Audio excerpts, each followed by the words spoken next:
리포트 보신 것처럼 윤석열 검찰총장에 대한 징계위가 예정대로 내일 열릴 가능성이 높아 보이는데요. 이슈 완전 정보, 오늘 양지열 변호사와 함께 이 문제 집중적으로 다뤄보겠습니다. 어서 오세요. 네, 안녕하세요. 자, 윤 총장 측에서는 연기 요청한 거죠, 지금? 네, 그렇습니다. 자시 연기를 해달라고 예. 요청을 한 것이고, 그전에는 이제 감찰과 관련해서 기록을 받지 못했기 때문에 예. 방어권 행사에 지장이 있다는 것이고, 지금은 두 가지 정도 이야기를 하고 있습니다. 징계위원들이 누군지를 알 수 없기 때문에 여기에 대해서 공정한 심사, 징계를 받을 수 있을지 의심스럽다. 그러니까 징계위원들을 알려달라는 부분, 법무부는 이제 명확히 거부 의사를 밝히고 있고요. 또 하나는 이제 지금 검사징계법에서도 기일을 잡는 것과 관련해서 이 형사소송법 자체를 좀 준용하라라는 건데 이건 다툼의 여지가 있긴 있습니다만 지금 윤 총장 측에서는 형사소송법을 중요하니까 5일 전에는 적어도 알려줘야 되는데 갑작스럽게 날짜를 잡은 것이다 이렇게 주장하고 있는 겁니다. 법무부는 거부하는 어떤 논리는 뭔가요? 법무부 같은 경우에는 그 기일, 그러니까 준용한다는 것이 모든 걸 다 그대로 따라간다는 게 아니라 이 절차상 좀 다른 부분들은 이 검사징계법의 정한대로 따로 할 수 있는 부분인데 모든 걸 다 형사소송법을 따라야 되는 건 아니다라는 그런 주장이죠. 그렇다면 지금 공식적으로 발표는 아직 없었죠. 언제 하겠다는. 그러나 예정대로 내일 이 상황으로 굴러간다면 하겠죠, 지금? 사실 공식적으로 내일 하겠다라고 발표를 했고 변하지 않았기 때문에 내일 그대로 그렇죠. 하겠죠. 연기하겠다는 공식적인 발표가 없었으니까 내일 하는 거죠. 아무런 어떤 게 없으면. 그러면 이 내일 쟁점은 뭔가요? 좀 여러 번 말씀하셨지만 결국 6가지 이제 크게 사유가 있고 사실 그 중에서 가장 이제 뜨겁게 공개 이후에 논란이 됐던 부분은 아무래도 사법부에 관한 사찰에 있어서 그게 불법성이 어느 정도 인정되느냐라는 부분이 있고요.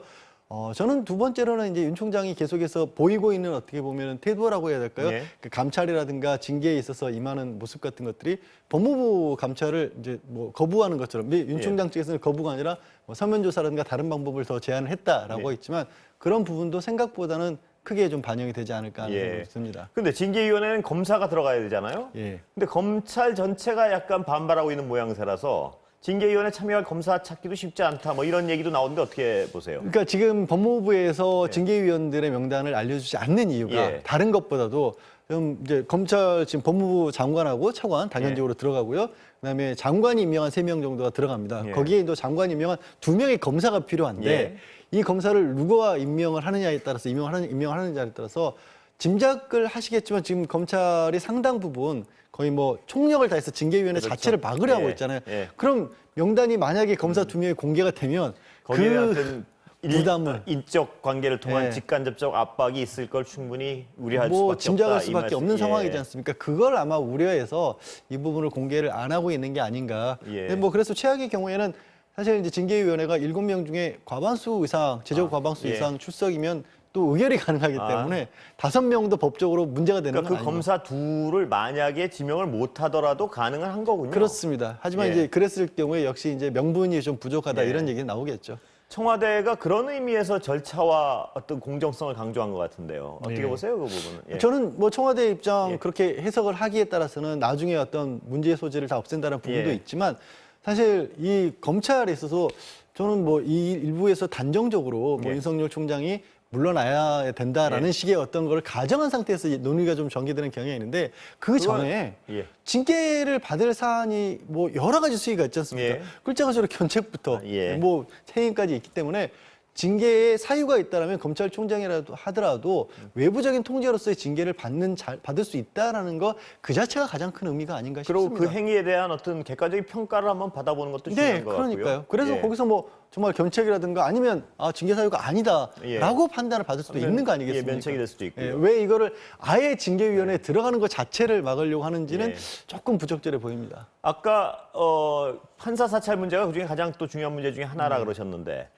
부장판사 한 분이 이 사찰의 문제점을 지적해가지고 공식적으로 글을 올렸던 일이 있었던 것 같은데 설명 좀 해주시죠. 제주지방법원의 부장판사 한 분이 이 사찰과 관련해서 이제 대법원의 법원행정처가 나서서 이 문제점을 지적을 해야 된다. 그래서 마침 오는 7일에 전국 법관회의가 예정이 돼 있다고 합니다. 7일이면 며칠 안 남았죠. 그래서 그 법관회의에서 공식적으로 안건으로 올려서 이 부분에 관해서 한번 이 불법성 여부를 하자라는 거였는데 일부 판사분들이 긍정하는 댓글도 달긴 했다고 하지만 이 법원의 어떤 성향상 이게 공식적으로 이런 입장으로 전환할 것 같진 가능성은 좀 낮아 보입니다. 그러니까 어떤 이 다수의 의견이 될 것 같지는 않단 말씀이시죠? 이게 그쵸. 공식적으로 되는. 예. 법원은 그런 식으로 어떤 진행 중인 사안에 대해서 검찰과 약간 또 성격이 좀 다르죠. 결이 좀 다릅니다. 예.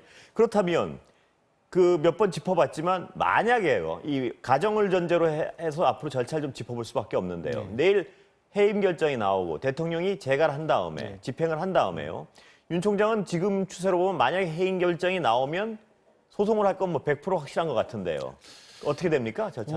사실 이제 재가라는 표현을 쓰기도 예. 하지만 재가는 이제 그걸 승인해 준다는 예, 의미지만 예. 원래 이제 그냥 법전에 나오면 그대로 하다면 집행인가요? 집행입니다. 예, 집행이죠. 그러니까 대통령에게 그거를 뭐 대량이 승인하고 있는 할 의미도 별로 아니라 그게 이 아니라는 말씀이시죠? 거죠. 근데 예. 대통령은 거기에 넘어오면 서명을 해서 해임 어떤 결정서를 절차적 예. 형식으로 그냥 서명을 하는 것이지 예. 대통령의 재량이 뭐 이걸 나는 이런 의미는 덜하다 이거죠. 들어가 있지 법적으로? 않죠. 예. 그럼에도 불구하고 뭐 전에도 제가 이 자리에서 예. 말씀을 드렸습니다만 극단적으로는 다시 임명할 수도 있는 게 예. 대통령이다 예. 보니까 어쨌든 대통령이 가지고 있는 어떤 위임받은 권력, 선출된 최고의 권력이라는 측면에서 거기에 대통령이 서명을 한다는 것 자체가 의미 부여는 충분히 되는 예. 거고요. 그래서 사실 그 이후에도 윤석열 총장 측에서 이걸 다툰다라는 게 예. 과연 온당할 것인지에 관해서는 예. 굉장히 정치적으로 또 그러나 논란이 뜨거울 지금 것 같습니다. 이 온당하고 온당치 않고의 문제를 입이 떠나버린 상황이라서 보니까 그런데 하지만 근데 예. 사안이 거기까지 가면 예. 저는 그래서 이제 윤 총장 측에서 징계위원회 자체를 막으려 하는 예. 게 아닌가.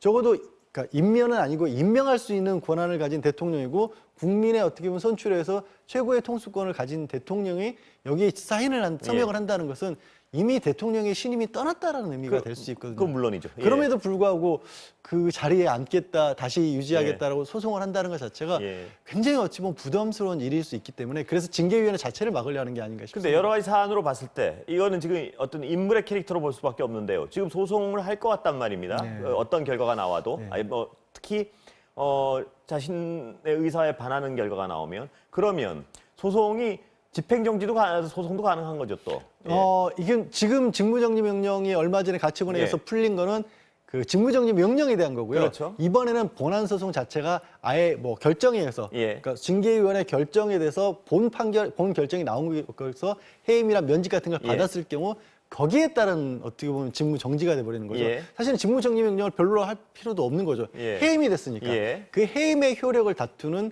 가처분과 그다음에 만약에 해임이 된다면 그 부분을 무효화한다는 확인 소송을 내겠죠. 확인 소송은 좀 걸리더라도 예.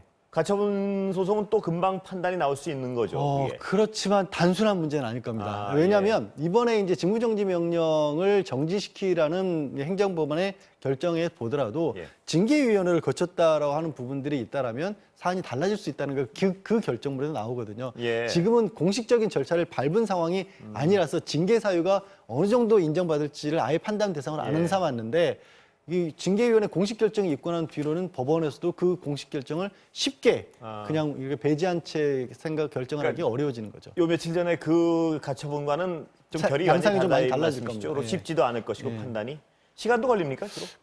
그래서 제가 같은 아까 연결된 말씀드린 말씀이겠지만, 예. 연결이 되는 거고 예. 그래서 사실 참 어찌 보면 이제 소송을 거는 게 과연 어떤 의미가 있을까 싶은 게 아마도 예. 그 이후에 대통령이 이거를 집행을 한다라면 예. 다음 수순은 차기 검찰총장을 임명하는 거겠죠. 예.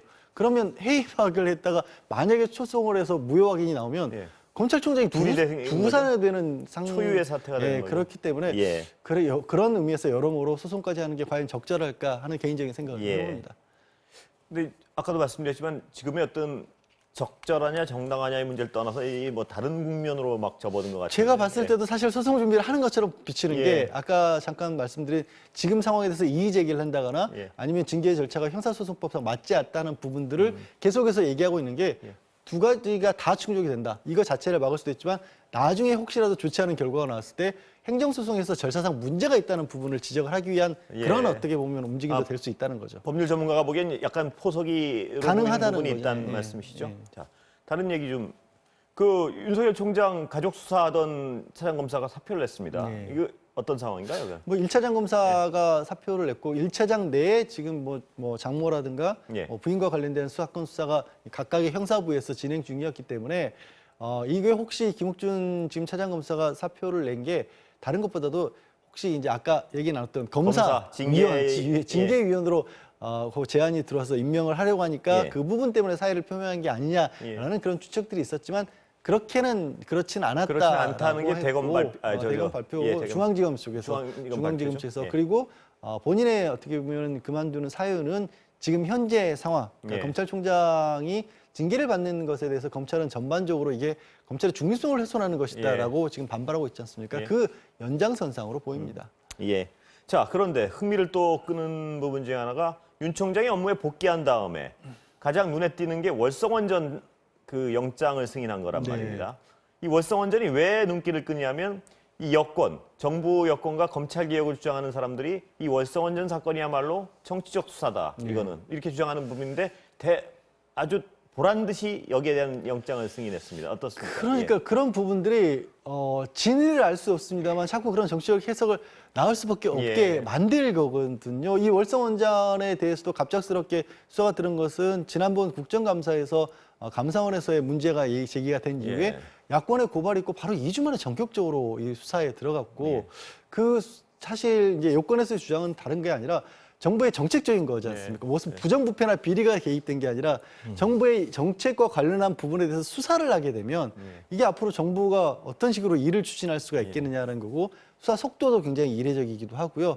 거기에 더해서 말씀하신 것처럼 앞서 구속영장까지 해당 공무원에 대해서 이 청구를 하라고 지침이 나오면 여기에 대해서 징계를 하게 되면 어떤 얘기냐면 야권에서는 그걸 받아서 자 정부의 불편한 수사를 한다는 이유로 여권에서 정부에서 총장을 핍박한다는 또 정치적 논리가 나올 수가 있거든요. 그래서 이 부분이